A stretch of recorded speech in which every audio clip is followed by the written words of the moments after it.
Wala na bang ibang paraan, Mr. Salvador? Kung sakaling ano magiging terms sa kasal natin? Tanong ko pa dito. Nagbabaka sakali ako mayroon din paraan para mabago kong isip nito o kahit pa paano ay magkaroon ako ng laban mula sa kanya. Sige Miss Flores, ganito ang magiging setup natin. Kagaya ng sinabi ko sa'yo, hindi kita gusto at kailangan ko lang na magpanggap ka sa harap nila mami sa loob ng 2 taon bilang asawa ko. Kaya huwag kang matakot na pagsasamantalahan kita. Pero dahil mag-asawa tayo, matutulog tayo sa iisang kwarto. Lalagyan na lang natin ng harang ang gitna ng ating kama.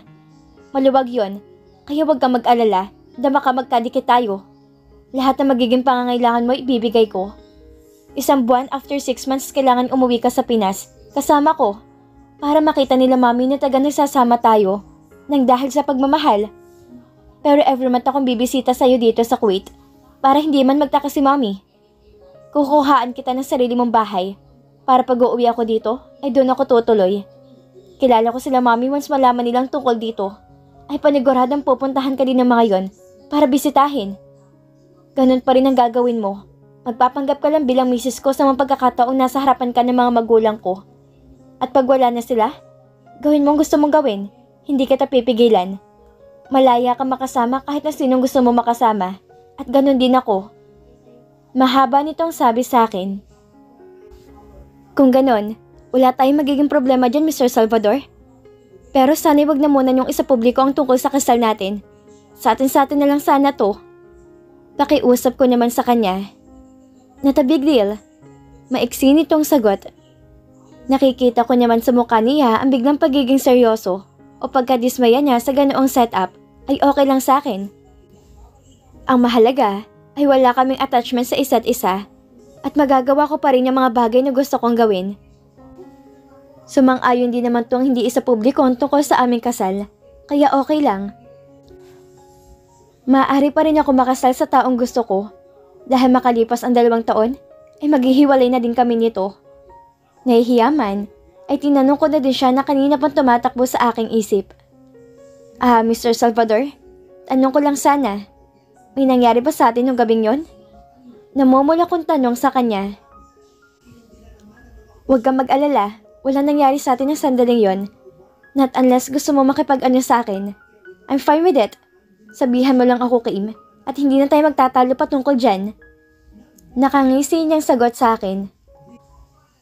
Napaka-usual niya sa kanyang mga sinabi. Mukhang sanay ito sa mga nakaraang babae niya. No, please. Gusto kong gawin lang yun sa taong mahal ko. Salamat naman kung ganon. At least makakahinga na ako na maluwag. Sagot ko dito. Nakita ko naman ang pagkunot sa kanyang noo. Kung ganon, Miss Flores, starting from now on, ang itawag mo na lang sa akin ni Jacob. At sa harap nila mami, honey magiging tawagan natin. Nagkakilala tayo sa Boracay this year at napagdesisyon na natin magpakasal civil. Wala kang ibang gagawin kundi maging asawa ko sa harapan nila mami. Kumilos ka lang natural at parang tunay kong asawa kapag nasa bahay ka. Kapag nasa labas naman na tayo, ay wala na tayong pakialaman. Sabi niya sa akin, okay Jacob, hindi magiging problema para sa akin ang ganyang setup. Basta 2 years after nyan, ibibigay mo niya sa akin ang kalayaan ko.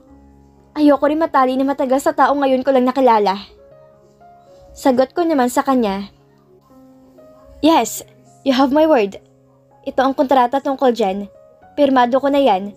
Kailangan ko na lang ng pirma mo para mayroon ka seguridad, ganun din ako. Nilatag niya ang 2 papel sa aking harapan. Binasa ko muna yon bago ko pumirma. Lahat ng nais na mangyari, si Jacob ang binanggit niya sa akin ngayon ay nakalagay na doon pati ng kontrata namin na mag-e-expire sa loob ng 2 taon. Mauna na ako at kailangan ko pang bumalik sa trabaho. Madami din akong gagawin pa. Pagpapaalam ko pa sa kanya. Patalikod na sana ako na magsalita na naman to. Mag-ayos ka na ng gamit mo dahil bukas ay uuwi tayo ng Pinas para humarap ka na kina mami.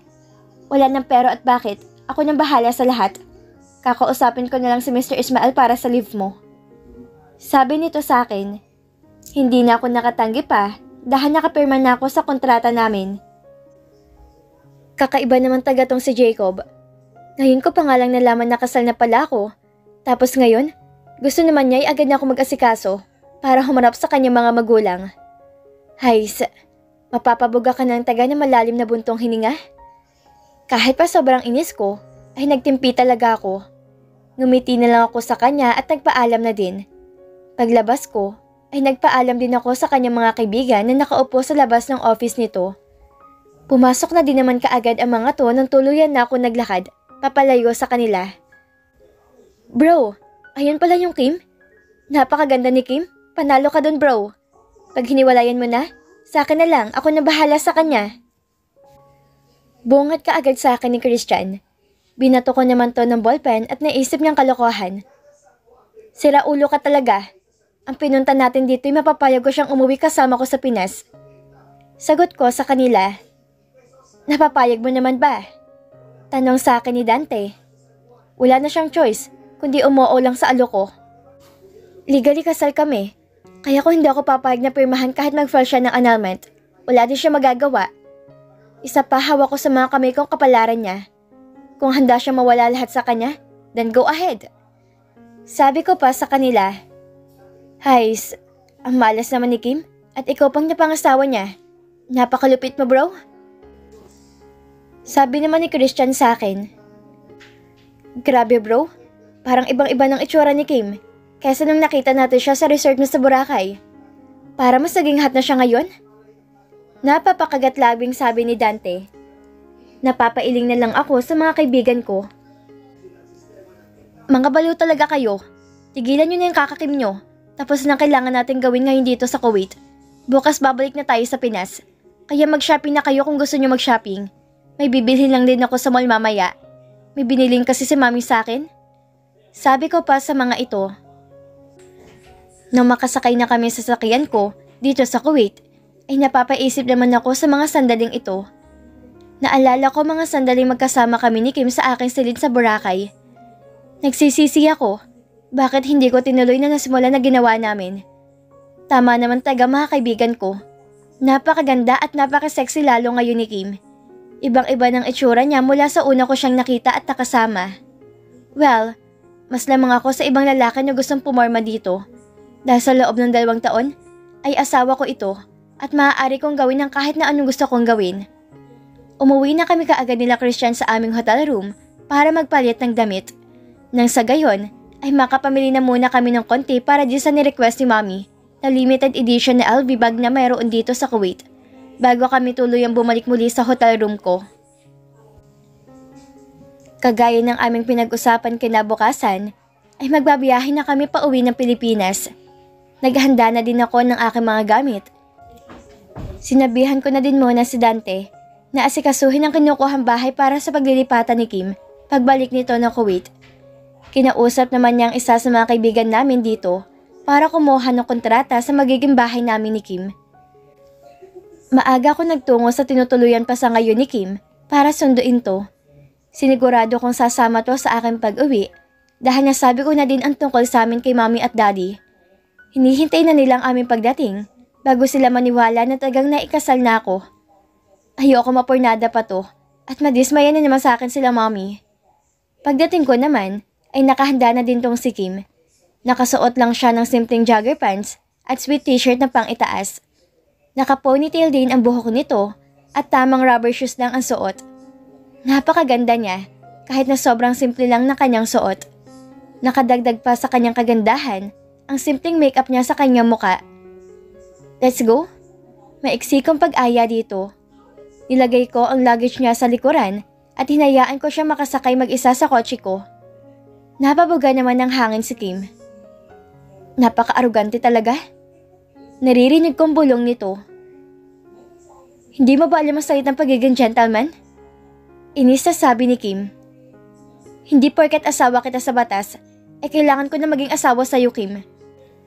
Kagaya ng sinabi ko sa'yo, magpapanggap ka lang na asawa ko sa harap nila Mommy. Pag nasa labas ka na, wala na tayong pakialaman. Sabi ko sa kanya, hindi mo kailangan maging asawa para magkaroon ka ng manners.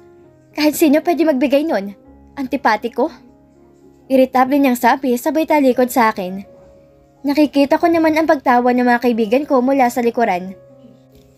Sa lahat ng babaeng nakilala ko, Si Kim lang ang nakakagawa ng ganyan sa harapan ko. Ang dami nagkakandara pa para lang makasama ako kahit saglit lang. Samantalang tong si Kim ay parang diring-diri na makasama ako sa iisang bubong. Hindi ba niya alam kung gaano siya kaswerte na ako naging asawa niya sa loob ng 2 taon? Mukhang nakahanap na ng katapat tong si Mr. Salvador. Pangaasar ni Christian sa akin. Malakas na tumawa si Dante. Alam mo ba, Kim? Ikaw lang ang nakakagawa ng ganyan kay Jacob. Sundot naman ni Dante. Diba madaming pera yung kaibigan nyo? Nakakabili nga na kasal. Bakit hindi nyo din pasubukang bumili ng right manners o konting respeto nang sakali magkaroon naman siya nun kahit konti?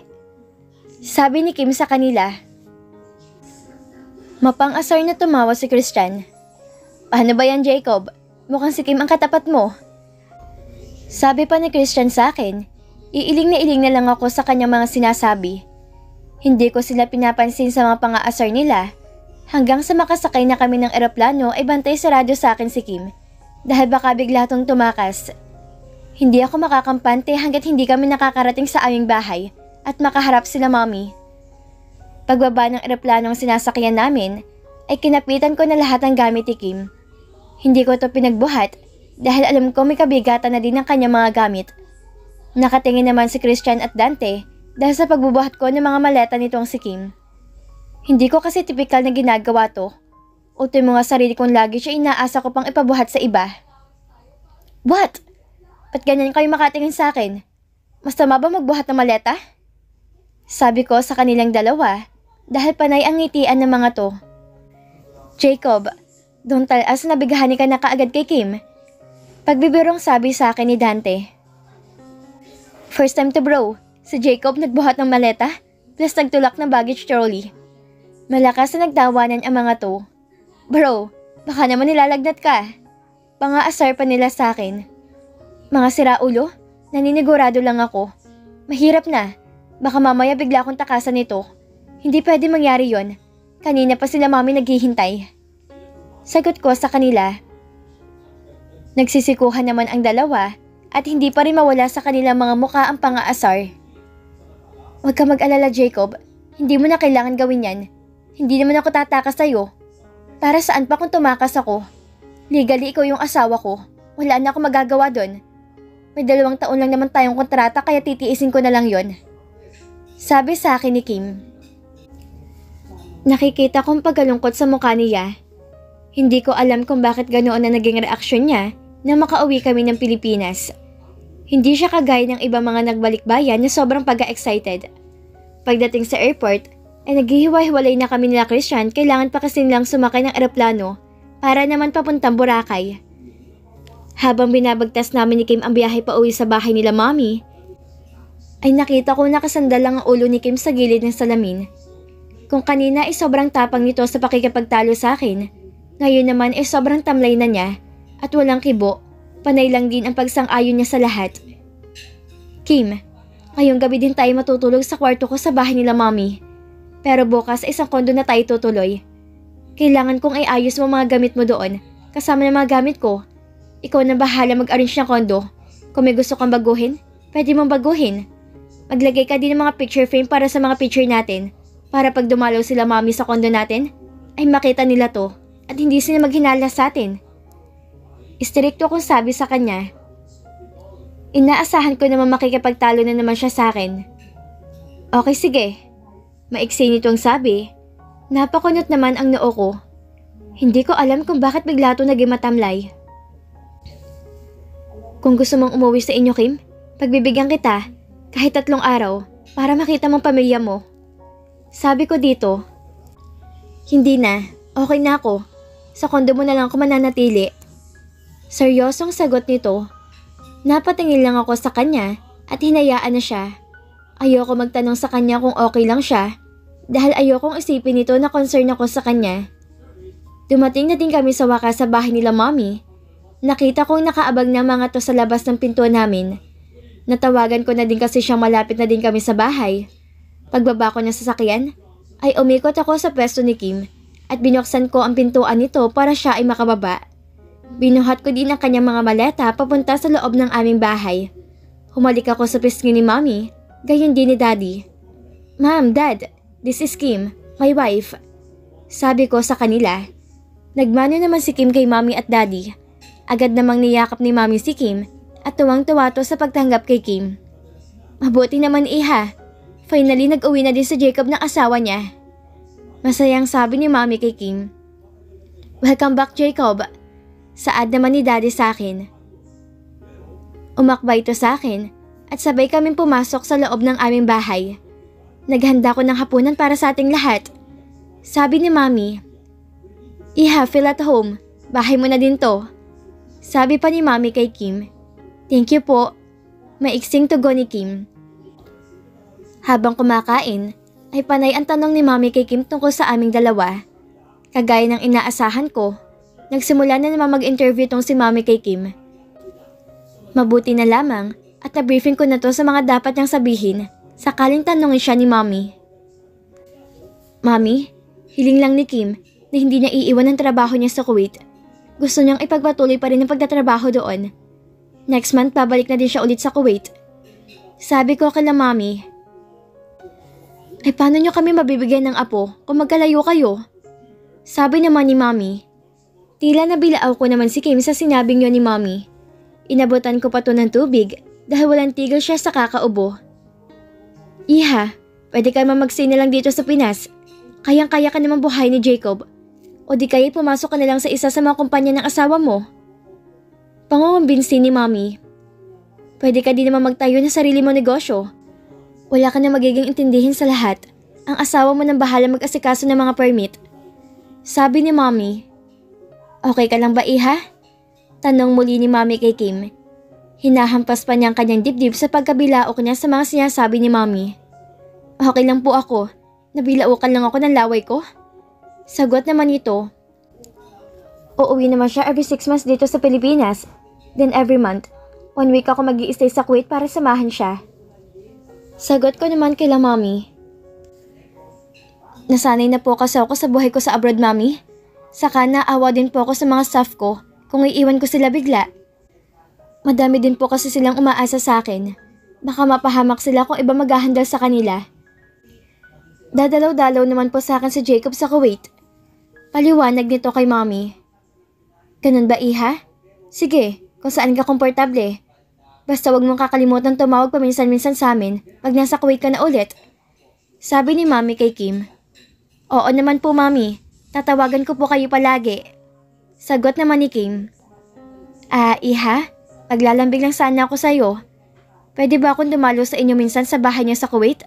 Para makita ko din ang culture nila doon. Tanong ni Mommy. Siyempre naman po, Mommy. Welcome kayo sa bahay namin anytime. Nakangiting sagot ni Kim kay Mommy. Napapangiti ako dahil nagkakasundo talaga sila Mommy at Kim. Nakamasid lang naman si Daddy sa kanila habang nagkukwentuhan. Nang matapos na kaming kumain, ay dumiretso na ako sa silid kung saan kami matutulog. Sumunod na din naman kaagad sa akin si Kim dahil napagod din to sa mahabang biyahe namin kanina. Kim POV. Napasigaw ako ng malakas na maabutan ko nakahubot-hubad si Jacob nang pumasok ako sa loob ng banyo sa silid namin. Hindi ko malaman kung paano ko tatakpan ng aking mga mata. Ay! Bakit naman kasi hindi ka naglalak ng pintuan? Malakas kong sigaw dito. Malakas na humalakahak si Jacob. Bakit, Kim? Hindi ka pa ba nakakakita ng ganito sa buong buhay mo? Lalo pa itong nang asar nang humarap siya sa akin at winawagayway ang kanya matinding sandata sa aking harapan. I hate you, Jacob!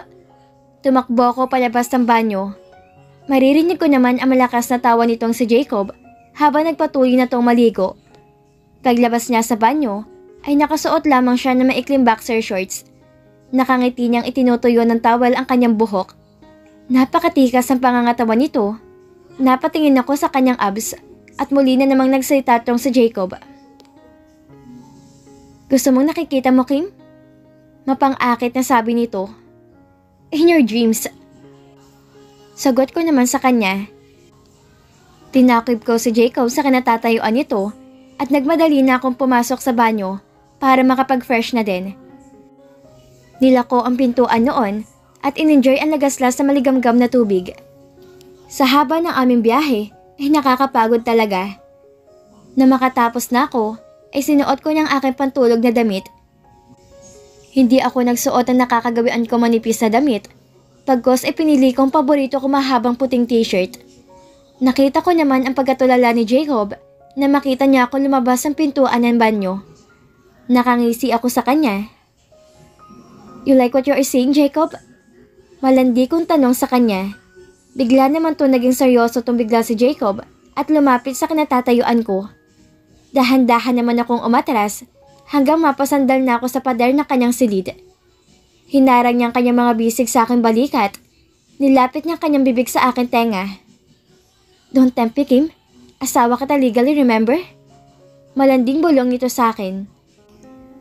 Nakaramdam ako ng kiliti dahil naramdaman ko ang kanyang hininga sa pagbulong niyang iyon. Umiwas naman ako sa kanya at nagpaduos-os pababa para makatakas. "Matulog na tayo. Maaga pa tayong aalis bukas." Pagdadahilan ko dito. Naglakad na ako patungo sa kama. Nakatingin ako kay Jacob pero mukhang wala tong balak na matulog sa sofa sa kanyang kwarto. "What? Hindi ako mahihiga sa sofa. Kung gusto mo, ikaw mahiga dyan." Sabi nito sa akin. Kakainis na gatong lalaking to. Bulong ko sa sarili ko, kaya naman inunahan ko na siya ng higa at nilagyan ng harang na unan ang gitna ng aming higaan. Nagtataka ako sa ugaling meron to. Samantalang napakabait naman ng mami at daddy niya. Siguro ay dahil masyado itong na-spoiled kaya siya ganun. Napapailing naman to sa akin, pero tinalikuran ko na siya at pinatay ang lampshade sa aking gilid. Kinabukasan ay nag-aya muna mag-almusal sila mami. Samantala bago kami tulayang umalis ng bahay nila, panay ang paalala nito na pagkakaroon kaagad ng apo. Napapatingin naman ako kay Jacob at tatawa-tawa lang to sa akin. Hinatid pa kami nila mami papunta sa sakayan bago kami at tuluyan ng tumulak papunta sa kondo ni Jacob. Kung kanina ay sobrang sweet ni Jacob sa harapan ng kanyang mga magulang, ngayon naman ay para tong tigre kakabigay ng instruction sa akin. Panay din ang ring ng kanyang isang cellphone at kung sino-sino babaeng ka-flirt nito. Napapailing na lang ako at nagsuot ng seatbelt.